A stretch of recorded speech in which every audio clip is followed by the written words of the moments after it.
اس نے سلام کے ساتھ مجھے یا علی مدد کہا تو میں نے فوراً اسے سلام کا جواب بھی دیا اور مولا علی مدد کہہ کر بھی جواب دیا. تو کہنے لگا کچھ دوں؟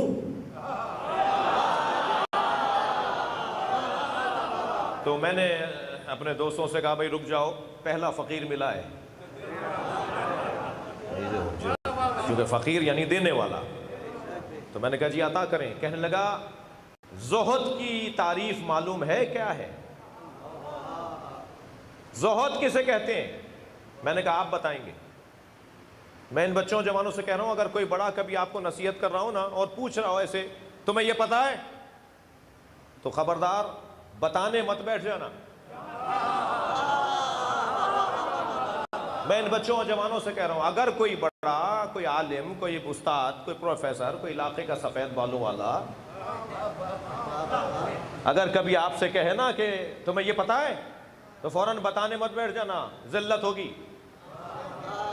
فوراً وہی جواب دینا جو اکثر علی نبی کو دیتے تھے کہ اللہ اور اللہ کا نبی زیادہ جانتا ہے.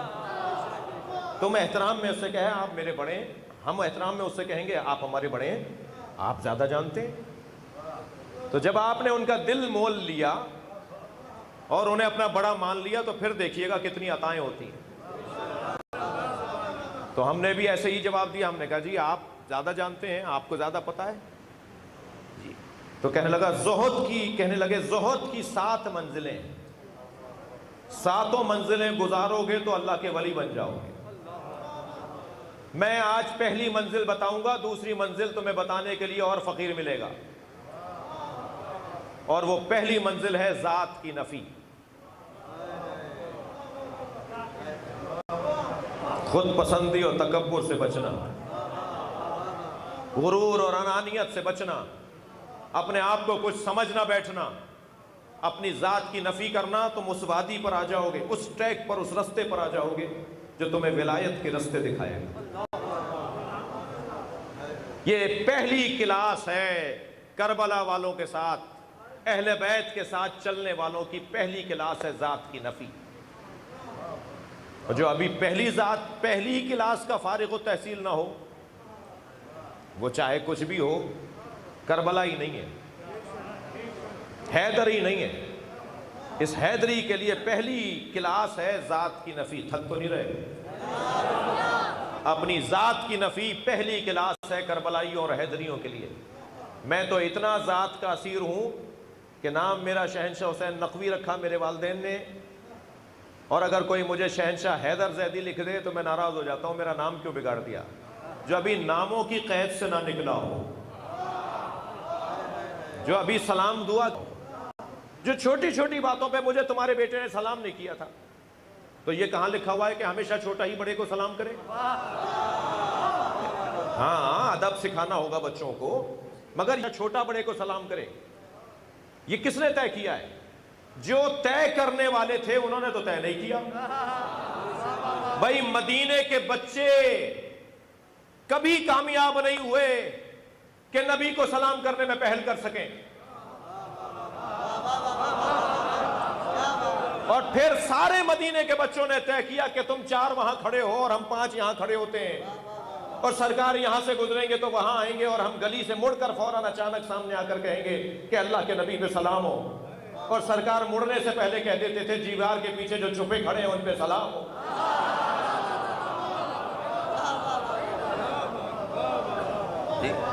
نبی سے بڑھ کر کوئی ہے؟ سرکار دو جہاں سے بڑا کوئی ہے؟ اور ہمارے معاشرے کا بڑا کہتا ہے کہ میرے بھتیجے نے مجھے سلام نہیں کیا لہذا بھائی سے بھی نہیں ملوں گا. جو ذات کا اسیر ہو وہ کربلائی نہیں ہو سکتا، وہ حیدری نہیں ہو سکتا. اپنی ذات سے ہاتھ اٹھانا ہوگا، اپنی انانیت سے ہاتھ اٹھانا ہوگا. ہے مشکل کام مگر کرنے کا ہے. توجہ کر لیا آپ نے؟ تو حق الیقین یہ وہ آخری منزل ہے، علم الیقین، عین الیقین. اور عین الیقین پر جب کچھ عرصے قائم رہ سکے، بڑا مشکل ہے قائم رہنا. بعض بچے اور جوان کہتے ہیں کہ جی ہمیں وہ چیز کیوں نظر نہیں آتی جو کسی اور کو آ جاتی ہے، ہم متحمل نہیں ہیں، مر جائیں گے، برداشت نہیں کر پائیں گے. مجھے ابھی اگر معلوم ہو کہ مثال کے طور پر مثلا اس ممبر کے نیچے فلاں چیز رکھی ہوئی ہے، پڑھ سکوں گا مجلس؟ تو بھائی ہمارا جاہل رہنا ہی ہمارے حق میں، بعض چیزوں میں ہمارا جاہل رہنا ہمارے حق میں، اس لیے کہ ظرف اس قابل نہیں ہے۔ وہ جو علم الیقین سے عین الیقین کا سفر کرتے ہیں وہ بڑے لوگ ہیں، اور عین الیقین والے جن کے آنکھوں سے حجاب ہٹ جائیں، جو سب کچھ دیکھ رہے ہوں، جی جو سب کچھ دیکھ رہے ہوں، وہ کتنے متحمل ہوں گے، کتنے وزین ہوں گے، کتنے ثقیل ہوں گے، کتنے وزنی لوگ ہوں گے۔ اس کے بعد کی منزل ہے جس پہ علی فائز ہے، اور وہ ہے حق الیقین، جو خود یقین بن جائے۔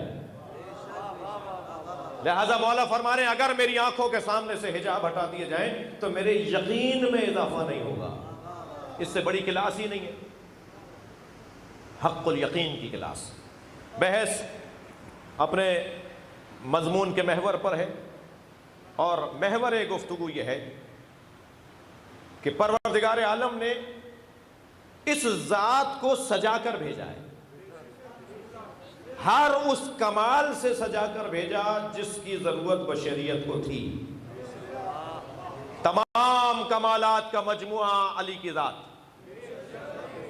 کوئی ایک ایسی بات، کوئی ایسا کمال نہیں ہے جو علی میں کمال پر نہ ہو۔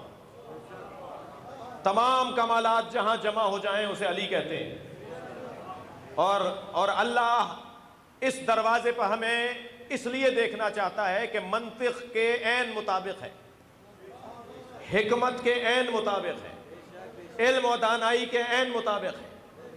انسان کمال طلب ہے، تھکیں گے نہیں، انسان کمال جو ہے۔ کوئی حسن کو کمال سمجھتا ہے تو حسینوں سے دوستی کرتا ہے، کوئی علم کو کمال سمجھتا ہے تو اہل علم سے دوستی کرتا ہے، کوئی شجاعت کو کمال سمجھتا ہے تو بہادروں کے قصے سناتا ہے، کوئی سخاوت کو کمال سمجھتا ہے تو اہل دل اور سخیوں سے دوستی کرتا ہے، کوئی عزت کو کمال سمجھتا ہے تو عزت والے لوگوں سے، صاحبان عزت سے دوستی کرتا ہے، کوئی کرسی کو کمال سمجھتا ہے تو صاحبان منصب سے دوستی کرتا ہے، کوئی شہرت کو کمال سمجھتا ہے تو مشاہیر سے دوستی کرتا ہے۔ اللہ نہیں چاہتا تھا کہ لوگ در در کی ٹھوکریں کھائیں، ایک ہی جگہ سارے کمالات رکھ دیا ہے۔ اس دروازے پر آ جاؤ تمہیں سارے کمال مل جائیں گے۔ صلوات پڑھیں محمد و آل محمد۔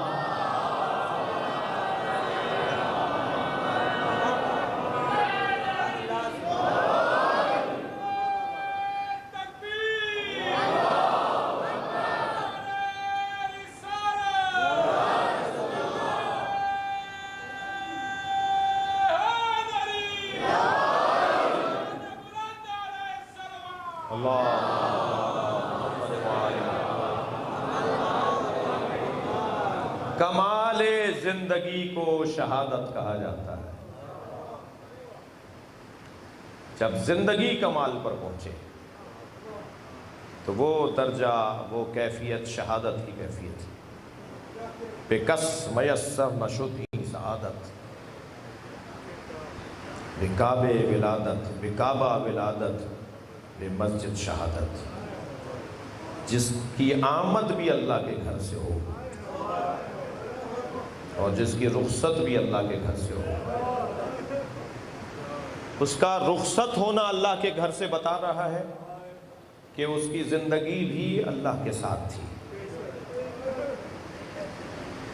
کعبے میں آمد، مسجد میں شہادت۔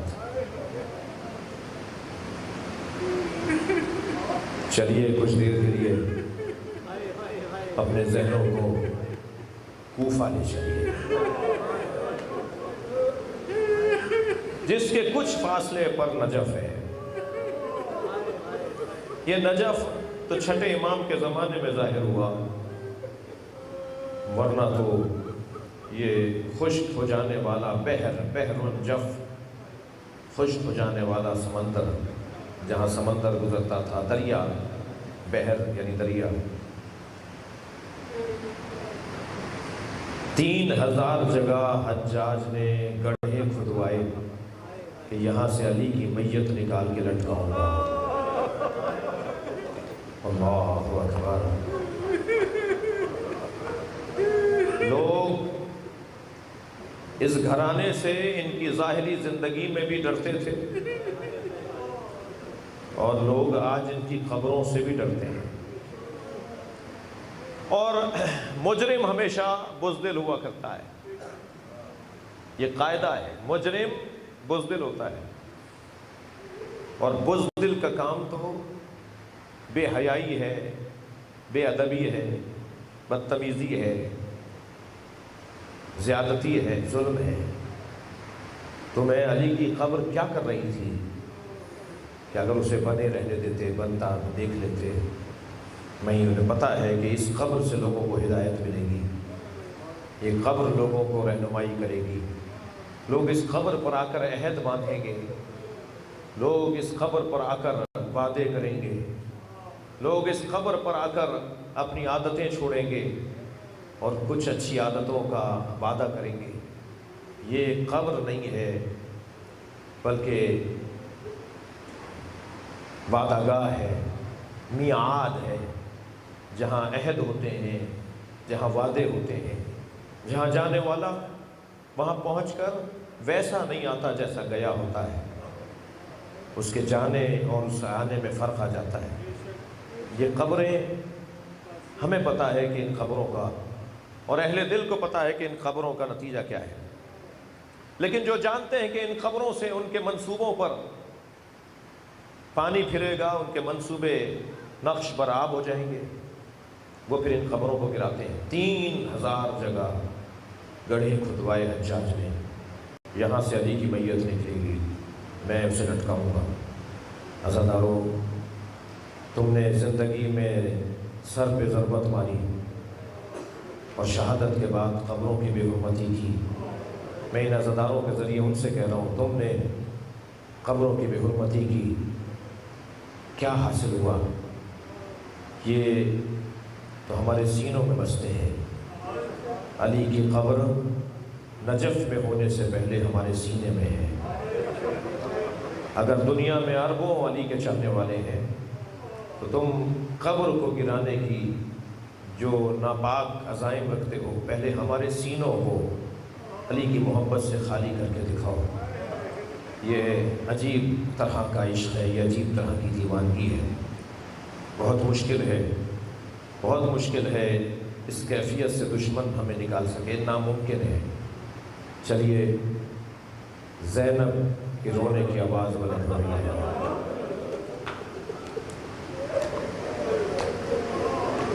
بی بی ام کلثوم گریہ کر رہی ہیں، ایام شروع ہو چکے ہیں۔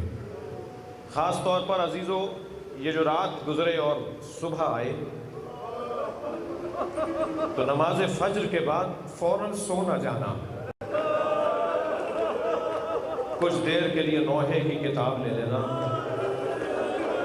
اجرکم اللہ، اجرکم اللہ۔ جو رونے آئے اپنی آوازوں کو آزاد کریں گے، شب ضربت ہے مولا کائنات کی۔ ایک نوحے کی کتاب اپنے ہاتھ میں لے لینا اور نوحہ پڑھ کر اپنی آواز کو بی بی زینب کی آواز میں ملانا، امام حسین کے گریے میں ملانا، امام حسن کے گریے میں ملانا۔ اور عزاداروں، ایک اور رونے کی آواز ہے، وہ ہے عباس کی آواز۔ مولا عباس کو بھی غصہ دینا ہے۔ اجرکم اللہ، اجرکم اللہ۔ مولا نبی شعبان کے آخری جمعے کا خطبہ ماہ رمضان کی فضیلتیں بیان کرتے ہوئے، اس کے اعمال اور اس مہینے میں کیا کرنا ہے وہ بیان کرتے ہوئے ایک مرتبہ پہنچے اس جگہ کہ اس مہینے میں مسکینوں کو صدقہ دینا پورے سال صدقہ دینے سے زیادہ ثواب رکھتا ہے۔ یہ کہہ کر ایک ٹھنڈی اور طویل سانس آپ نے لی، ایک سانس بھری آپ نے، تو مولا علی کی آواز آئی، یا رسول اللہ، ایو عمل افضل فی ھذا الشہر، اس مہینے میں سب سے افضل عمل کون سا ہے؟ نبی نے فرمایا، یا علی، الورع عن محارم اللہ، اس مہینے میں حرام کاموں سے بچنا سب سے افضل عمل ہے۔ یہ کہہ کر علی کی چہرے کی طرف دیکھنا شروع کیا اور اتنی دیر تک دیکھتے رہے کہ سارا مجمع متوجہ ہوا کہ نبی رو رہے ہیں۔ آنکھوں سے نبی کی آنکھوں سے آنسو جاری۔ مولا علی نے دیکھا کہ نبی مجھے دیکھ کر رو رہے ہیں، تو آواز دے کر کہا ما یبکی کا رسول اللہ، یا رسول اللہ آپ کو کس چیز نے رلایا ہے؟ آپ کیوں رو رہے ہیں؟ اے اللہ کے رسول آپ کیوں رو رہے ہیں؟ فرمایا علی اس مہینے میں تاریخ کا سب سے بڑا گناہ ہوگا، تاریخ بندگی اور تاریخ بشریت کا سب سے بڑا گناہ اس مہینے میں ہوگا، اور وہ یہ ہوگا کہ تمہارے سر پہ ضربت ماری جائے گی۔ جس نے ناقہ صالح کو قتل کیا تھا، اس کے گھٹنے کاٹے تھے، اس کے بچے کو مارا تھا، یہ مارنے والا اس سے بھی زیادہ شقی ہوگا۔ تو مولا نے فرمایا یا رسول اللہ میرا اس وقت دین سالم ہوگا۔ اللہ اکبر۔ عزادارو یہ جملے اہل بیت کے جملے ہیں، یہ جملے بیان کرنے اور سمجھنے کے جملے ہیں۔ علی فرما رہے ہیں اس وقت میرا دین سالم ہوگا۔ مولا نبی سے سوال کر رہے ہیں، دیکھیے ہر چیز کو دین پر قربان کیا جا سکتا ہے، مگر دین کو کسی پہ قربان نہیں کیا جا سکتا۔ خبردار ماہ مبارک رمضان ہے، میرے بچوں جوانوں اپنا دین سنبھالو، اس لیے کہ دین اسے کہتے ہیں جس پہ حسین بھی قربان ہو جائے، دین اسے کہتے ہیں جس پہ علی قربان ہو جائے۔ فرماتے ہیں کیا میرا دین سالم ہوگا؟ فرمایا یا علی تم کمال دین پر ہوگے، تم دین کے کمال پر ہوگے۔ علی تمہارے چہرے کی، تمہاری داڑھی تمہارے سر کے خون سے رنگین ہوگی، اور کانی بیکا یہ ذہن میں رہے کہ میں بھی وہیں ہوں گا تمہارے ساتھ، جب تمہیں مارا جا رہا ہوگا میں وہیں ہوں گا، میں تمہارے ساتھ ہوں گا۔ رونے والوں ایک جملہ کہوں، جنہوں نے زینب کو رلایا ہے، جنہوں نے بابا کے سر پہ تلوار مار کے حسین کو رلایا ہے، وہ اس جملے کو سنیں، انہوں نے نبی کو رلایا ہے۔ اور لوگ کہتے ہیں کہ شہید پر رونا نہیں چاہیے، شہید تو سعادت مند ہوتا ہے، اس میں رونے کا مطلب نہیں ہے۔ نبی مولا علی کی شہادت سے پہلے رو رہے ہیں، نبی مولا علی کی شہادت کو یاد کر کے شہادت سے پہلے رو رہے ہیں۔ شہید زندہ ہوتا ہے تو یہ تو زندگی، شہادت سے پہلے کی زندگی میں نبی گریہ کر رہے ہیں۔ فرما رہے ہیں تمہارے چہرے، تمہاری داڑھی تمہارے سر کے خون سے رنگین ہو جائے گی۔ یہ نبی کی بشارت جو تھی نا، وہ اس وقت مولا علی کو یاد آئی جب سر پہ ضربت لگی۔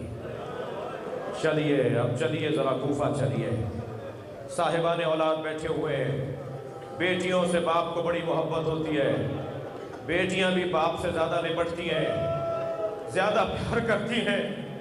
میرے مولا نے فرمایا بیٹا حسن میں آج افطار اپنی بیٹی کے گھر کروں گا۔ ہندوستانی فیملیوں میں، ہندوستانی خانوادوں میں ایک اصطلاح بولی جاتی ہے کہ بیٹی کے گھر کا کھانا نہیں چاہیے۔ میں ان کی اصلاح کرنا چاہ رہا ہوں۔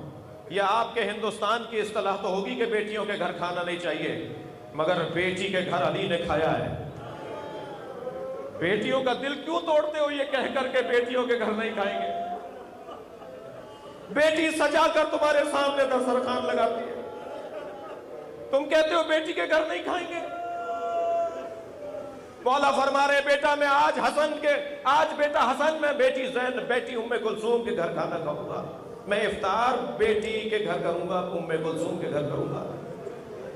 اب میں آپ سے پوچھ رہا ہوں کہ بیٹی نے کیا سوچا ہوگا کہ بابا آ رہے ہیں، کیا بناؤں، کیا تیاری کروں، دسترخوان پر کیا کیا ہو۔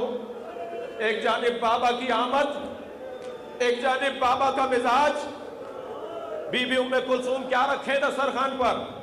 تو بی بی نے بابا کے مزاج کو سوچتے ہوئے دسترخوان پہ جو کی روٹی رکھی، ایک ظرف میں نمک رکھا، ایک کوزے میں دودھ رکھ دیا۔ جب میرے مولا دسترخوان پر آ کے بیٹھے نا افطار کرنے کے لیے، تو چہرے کو دیکھا، بیٹی کے چہرے کو دیکھا اور کہا تم نے اپنے بابا کو بھلا دیا؟ تمہارے بابا کے دسترخوان پہ کبھی اتنی چیزیں ہوتی ہیں؟ تو بیوی نے بڑھ کر چاہا کہ نمک کو اٹھا لے، کوئی ایک چیز کم کر لے، تو ہاتھ روک کر فرمایا دودھ اٹھا لو۔ کوفے میں بہت یتیم بچے ہیں جنہیں دودھ کا انتظار رہتا ہے۔ اجر و کمل اللہ، اجر و کمل اللہ۔ اپنی آوازوں کو آزاد کریں گے، مجھے آہستہ آہستہ منزلیں تبدیل کرنی ہے۔ ساری رات میرے مولا ہر رات کی طرح عبادت میں مصروف رہے، مگر ہر کچھ دیر کے بعد حجرے سے نکل کے صحن میں آتے تھے اور آسمان پر کچھ تلاش کرتے تھے، اور پھر دوبارہ حجرے میں آ جاتے تھے اور پھر کچھ دیر کے بعد آسمان پر ڈھونڈتے تھے کہ کچھ مرتبہ کے بعد علی کو کچھ نظر آیا تو آواز دی ہاذہ اللیلۃ التی قد وعدت، یہی وہ رات ہے جس کا مجھ سے وعدہ کیا گیا، اور یہ کہہ کر لوٹے انا للہ وانا الیہ راجعون۔ سمجھ سکتے ہیں کہ بیٹی کا کیا حال ہوا ہوگا۔ آگے آگے کھڑی ہو گئی بی بی ام کلثوم، بابا یہ کلمہ استرجا کیسا ہے؟ تھکے نہیں جنہیں رونا آ رہا ہے۔ بابا یہ کون سی رات ہے جس کا آپ سے وعدہ کیا گیا تھا؟ بابا یہ کیسی رات ہے جس کا آپ سے وعدہ کیا گیا؟ کہا ام کلثوم تمہارے نانا نے مجھے بشارت دی تھی کہ ماہ رمضان کی 19ویں شب ہوگی اور صبح صادق کے بعد حالت سجدہ میں تمہارے سر پہ ضربت ماری جائے گی۔ اے ام کلثوم اس رات کی جو نشانیاں بتائی تھی وہ پوری ہیں، مجھے تیاری کرنے دو، میں مسجد جا رہا ہوں۔ حجرے میں گئے، امامہ سر پہ رکھا، ابا دوش پہ لی، علی نے ایک مرتبہ پٹکا کمر میں باندھا اور حجرے سے باہر نکلے۔ عزادارو شاید آپ کے گھروں میں، بعض گھروں میں پرندے پلے ہوں، اندھیرے میں تاریکی میں پرندے کونا لے کے بیٹھتے ہیں۔ اگر آپ نے انہیں پنجرے میں بند نہ کیا ہو، گھر میں آزاد بھی رہتے ہوں، تو وہ ایک کونا لے کے بیٹھ جاتے ہیں، اندھیرے میں پرندے نکلتے نہیں ہیں۔ جیسے ہی میرے مولا حجرے سے نکلے، مرغابیاں دوڑتی ہوئی آئی، بطخیں دوڑتی ہوئی آئی، مولا کی آبا کا دامن اپنی چونچ سے پکڑنے لگی۔ علی زمین پر بیٹھ گئے، ایک ایک کے سر پر اور بدن پر ہاتھ رکھنے لگے، اور بی بی ام کلثوم برابر میں کھڑی تھی، فرمانے لگے بیٹا تمہاری مرغابیوں میرا نوحہ پڑھ رہی ہیں، یہ میرا نوحہ پڑھ رہی ہیں، یہ مجھے رخصت کر رہی ہیں۔ بی بی کو ایک مرتبہ اضطراب ہونے لگا، فرمایا بابا بھائی حسن سے کہیے کہ وہ نماز پڑھا دیں، آج آپ گھر میں ہی نماز پڑھ لیجئے۔ تو مڑ کر دیکھا اور فرمایا تم مجھے اس رات سے، اس منزل سے روک رہی ہو جس کا انتظار تمہارا بابا مدتوں سے کر رہا۔ گھر سے نکلنے لگے تو زنجیر در نے کمر میں لپٹ کر مولا کو روک دیا۔ زنجیر کھولتے ہوئے فرمایا ام کلثوم تمہارے تو گھر کی دیواریں بھی نوحہ پڑھ رہی ہیں۔ میرے مولا اجر و کمل اللہ، میرے مولا تھکیں گے نہیں، مجھے 2 منزلیں لینی ہیں۔ میرے مولا گھر سے نکلے، مسجد کوفہ میں پہنچے، ابن ملجم اوندھا لیٹا ہوا تھا، اس نے اپنے پیٹ کے نیچے وہ تلوار چھپائی ہوئی تھی جس سے اسے ظلم کرنا تھا۔ آواز دے کر کہا اٹھو نماز کا وقت ہے، نماز کی تیاری کرو۔ علی کو تو پتا تھا قاتل ہے، علی کو تو پتا تھا ظالم ہے، علی کو تو پتا تھا یہ کون ہے جو علی اپنے دشمن کو بے نمازی پسند نہ کرے،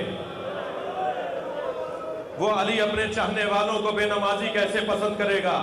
آواز دی اٹھو نماز کا وقت ہے۔ ایک مرتبہ مولا محراب عبادت میں گئے، جماعت کے لیے صفیں بدنا شروع ہوئیں، ابن ملجم بھی صف میں کھڑا ہوا ہے۔ علی نے پہلی رکعت کا پہلا سجدہ ادا کیا، ابھی دوسرے سجدے کے لیے سر اٹھنے والا تھا کہ تاریخ بشریت کا ایسا ظلم جسے نبی نے کہا اس سے بڑا ظلم نہیں ہوا، کہ ایک مرتبہ فضا میں وہ تلوار بلند ہوئی جو 1000 درہم میں خریدی گئی تھی، اسے 1000 درہم میں زہر لے کر بجھایا گیا تھا۔ ایک مرتبہ فرق اقدس علی پر آ کے رکھی گئی اور آواز آئی الا قد تہدمت ارکان الہدی، الا قد قتل امیر المومنین۔